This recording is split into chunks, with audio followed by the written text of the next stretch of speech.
반갑습니다. 저는 2020 내신 만점 수능 특강 독서를 여러분과 함께 공부하게 된 EBS 장재혁이라고 합니다. 자, 이 강의를 함께하고 있는 친구들 아마 되게 마음속에 어려운 점, 고민, 불편한 부분이 굉장히 많을 거라고 생각합니다. 사실 고등학교 2학년에서 고등학교 3학년으로 올라간다라고 하는 건요, 정말 커다란 변화거든요. 특히 학교 생활과 관련해서 여러 가지 변화도 있겠지만 여러분 공부하는 상황 속에서도요, 수많은 다른 점들을 만나게 됩니다. 어떤 점이 가장 크냐? 고3에 올라오니까 교과서가 아니라 우리 수능 특강 교재 혹은 수능 완성 교재를 가지고 내신 시험 문제가 출제된다라고 이야기해요. 이 이야기를 들은 친구들은 소위 말하는 멘붕에 빠지게 될 겁니다. 아, 도대체 이게 무슨 말이야? 라는 생각을 하게 되는 거죠. 자, 근데 여러분 너무 걱정하지 말자는 거예요.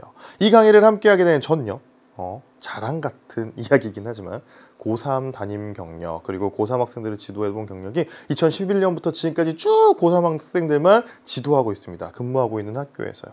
그 수년 동안요, 끊임없이 연계 교재를 가지고 내신 시험 문제를 일부 출제했던 경험이 있거든요. 그러니까 여러분, 선생님이 여러분이 가지고 있는 이 궁금증, 고민들 다 해결해 줄 겁니다. 그래서 어떤 점을 여러분에게 전달해 줄까 선생님도 집에서 생각을 해봤는데요. 생각하다 보니까 혹시 내가 출제하는 양상 혹은 연계 교재를 가지고 내신 시험을 출제하는 방향을 너무 내가 좁게 생각하고 있는 건 아닌가, 다른 학교에서는 혹시 다른 방식을 쓰고 있진 않을까라는 생각이 들어서요, 선생님이 가지고 있는 인적 네트워크를 막 활용했어요. 졸업한 친구들에게 단체 깨똑방에 이런 이야기를 남겨봤습니다. 얘들아! 대학 신입생 동기들에게 각자의 모교에서 수능 특강을 활용해서 내신 시험 문제가 어떻게 출제되고 있는지 한번 알아봐줘. 그럼 맛있는 거 사줄게 라고 여러 친구들에게 이야기를 전달했어요. 그 친구들이 실제로 학교에 가가지고요, 자신의 동기들에게 막 물어보면서, 대학교 선배들에게 물어보면서 각각의 학교에서 시험 문제를 어떻게 출제하고 있는지에 대한 정보를 알아왔습니다. 그리고 이런 이야기도 덧붙이더라고요. 바로 뭐냐면요, 이렇게. 네, 선생님 분부대로 하겠습니다. 그런데 한우 사주세요. 한우가 문제입니까? 여러분을 위해서라면, 우리 함께하는 수험생을 위해서 정보를 준 선배들이기 때문에 뭐든 해줄 수 있을 것 같아요. 선생님이 종합한 정보를 모아보니까 이런 내용이 도출 가능하더라고요. 자, 수능 특강을 활용한 내신 시험, 이게 포인트입니다. 일단은요, 대부분의 학교들이 지문은 그대로 놓고요, 문제를 새롭게 구성하곤 합니다.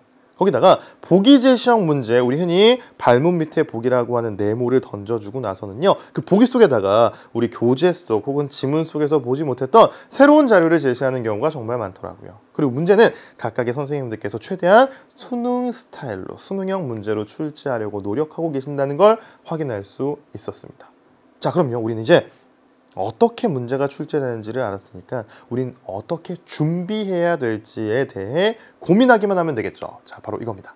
중간고사, 기말고사를 준비하는 우리들의 자세의 첫 번째, 선생님 여러분에게 부탁하고 싶은 건 바로 뭐냐면요, 요거예요.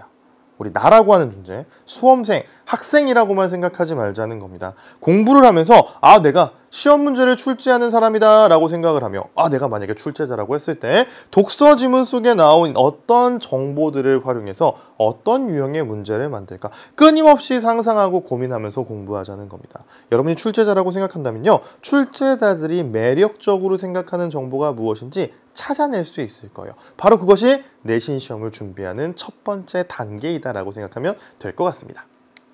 자, 두 번째, 우리 강의를 함께 하자는 겁니다. 우리 강의를 보면요, 내신 만점 완벽 독해라고 해서 선생님이 내신 시험에 나올 법한 지문 골라서요, 그 지문 처음부터 끝까지 꼼꼼하게 분석해주고 그 속에서 출제자의 한 사람으로서 나 같으면 어떤 정보를 활용해 이런 문제를 낼 것이다 라고 짚어줄 거예요.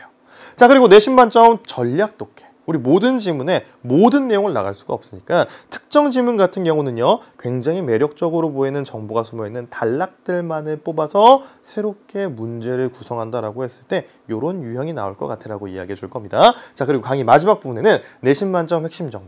우리 강의에서 미처 다루진 못했지만 충분히 매력적인 정보, 언제든 시험에 출제될 수 있는 지문 속 정보를 하나하나 정리해 줄 거예요. 여러분, 이와 관련된 내용들을 꼼꼼히 학습한다면 어렵지 않게 내신 만점 가능할 것이다 라고 생각합니다. 자, 그리고 우리들의 자세, 세 번째 선생님이 이야기해주고 싶은 게 있는데요. 자, 우리 강의에서는요, 처음부터 끝까지 우리 수능특강 독서 교재에 나와 있는 적용학습 모두를 언급할 겁니다. 근데 우리가 실제로 학교에서는요, 모든 지문을 다 나가지 못하는 경우가 많을 거예요. 학교에서 수업한 특정 지문들이 있을 거거든요. 그 특정 지문들 필요한 부분만을 여러분이 골라서 열심히 강의를 수강했으면 좋겠습니다.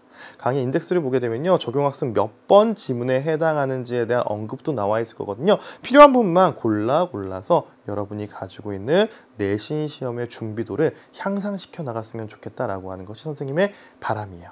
우리 내신 시험 그리고 수능 준비 별개의 것이라고 생각하지 맙시다. 우리 수능까지 쭉 달려가는 과정에 지금 준비하고 있는 모든 활동들이 여러분의 국어 실력을 쑥쑥 성장시켜 줄 것이라고 생각하면서요, 1강에서 열심히 공부하겠다는 다짐을 함께 하며 만나도록 하겠습니다. 우리 조금 이따 다시 보도록 할게요. 안녕.